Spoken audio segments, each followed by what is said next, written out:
My name is Alisha. I am 23 years old. I was born in a small town in India.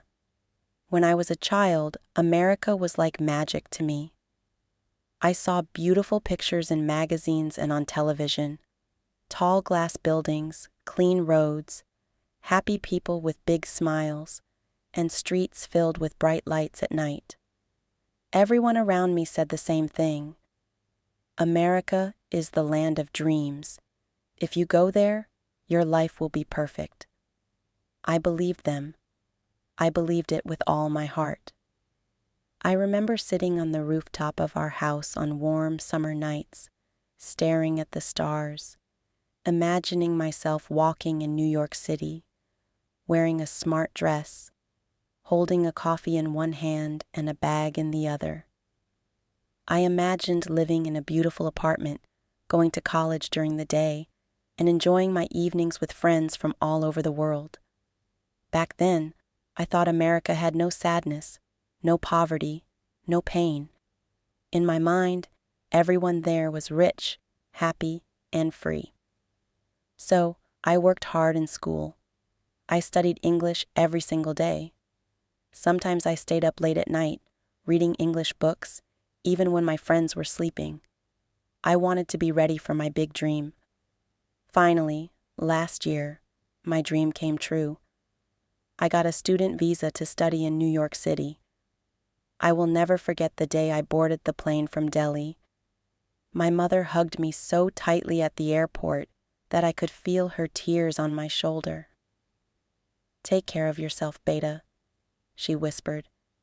My father gave me a small packet and said, "Open this only when you feel lonely." I smiled and promised them, "I'll be fine. I'll make you proud." When the plane landed in New York, my heart was racing. The airport was massive. The air smelled different, cold and fresh. I could hear people speaking English in every direction. Everything felt fast. As the taxi drove me to my rented room, I looked out of the window at the tall buildings, flashing billboards, and busy streets. I thought to myself, this is it. My new life begins now. In the beginning, everything felt magical. The streets were alive with energy. There were shops everywhere, restaurants from every country, and people from every culture. I saw food I had never tasted, clothes I had never worn, and technology I had only seen in movies. My first night in New York, I stood by the window of my small room, looking at the city lights. I thought, this is paradise. But slowly, little cracks began to appear in that beautiful picture. I started to see another side of America, a side no one had told me about. The first problem was money. I knew America was expensive, but I didn't realize how expensive. The rent for my tiny room, just one bed, one small table, and a cupboard, was more than my father's monthly salary back in India. Food was costly. A bus ticket cost more than I had expected. Even a cup of coffee was 2 or 3 times the price I had imagined. My savings disappeared quickly. I had to find a job to survive. I got a part-time job in a small cafe. My shift started in the evening and ended late at night. I cleaned tables, washed dishes, and sometimes served coffee to customers. At first, I thought it would be easy, but after standing for hours, my feet hurt. My hands smelled of soap and coffee. When I came back home at night, my back ached so badly I could barely sleep. One night, after my shift ended at midnight, I walked home alone. The streets were dark and almost empty. I could hear my own footsteps echoing on the pavement. Every shadow made me nervous. In India, people walked together at night, talking and laughing. Here, I felt completely alone. It was during one of these late-night walks that I saw something that broke my heart. A man was sitting on the sidewalk, wrapped in an old blanket. His hair was messy, his face tired. He looked at me and asked, "Do you have $1?" "I am hungry." I hesitated for a moment. I didn't have much money myself, but I gave him the little change I had in my pocket. He smiled weakly and whispered, "God bless you." From that night on, I began to notice more and more homeless people in the city. Some slept under bridges. Some lay on the sidewalks, using newspapers as blankets. Some were talking to themselves. I realized that even in the land of dreams, there were people who had lost everything. The next challenge was loneliness. In India, neighbors visit each other without asking. We eat together, we share stories, we celebrate festivals like family. But here, life felt different. Everyone was busy. People walked fast, looking at their phones. They didn't make eye contact. They didn't smile at strangers. Some days, I felt invisible. I missed my mother's voice calling me for dinner. I missed the smell of her cooking, the warm spices, the fresh chapatis. I missed my father's gentle advice and my brother's silly jokes. One winter night, I sat alone in my room, looking out at the city lights. Cars moved quickly below, but I felt still. That was when I realized you can be surrounded by millions of people and still feel completely alone. Then came the culture shock. Back home, I dressed modestly and followed certain traditions. Here, life was more open. People spoke about things we never discussed back home.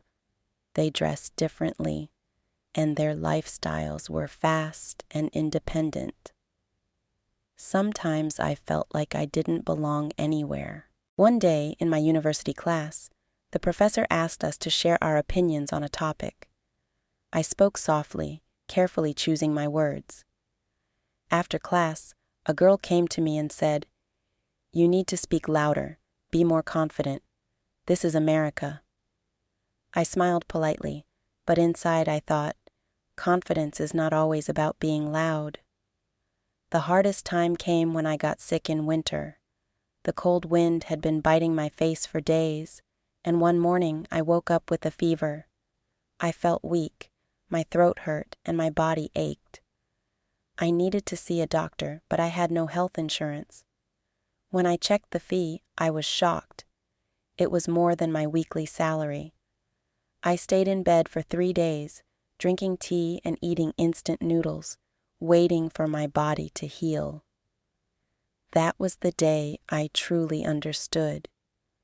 America is not perfect. One Sunday morning, when I was finally feeling better, I went for a walk in Central Park. The trees were bare, the winter air was crisp, and children were playing in the distance.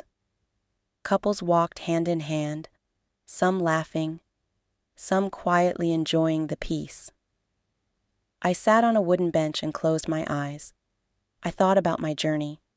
I came here believing I would find paradise. Instead, I found reality. And reality is never perfect. Happiness, I realized, is not about where you live. It is about how you live. Yes, America gave me hard lessons. Life here is expensive. Loneliness is real. The rich and the poor live side by side. Dreams are not handed to you. You must fight for them. But America also taught me important things. How to be independent. How to work hard for my goals. How to respect different cultures and viewpoints. How to survive even when life gets tough. Now, when my friends back in India ask me, "Is America as perfect as they say?" I smile and answer, "America is like any other place. It has light and it has darkness. The dream is real, but so is the struggle." I tell them, if you are planning to come here, don't expect magic. Expect challenges. Expect to work harder than ever before. And if you are strong, patient, and wise, you will find your place. My name is Alisha. I am 23 years old. I came to America to chase my dream. I found beauty, and I found pain. I discovered that the real dream is not about living in America.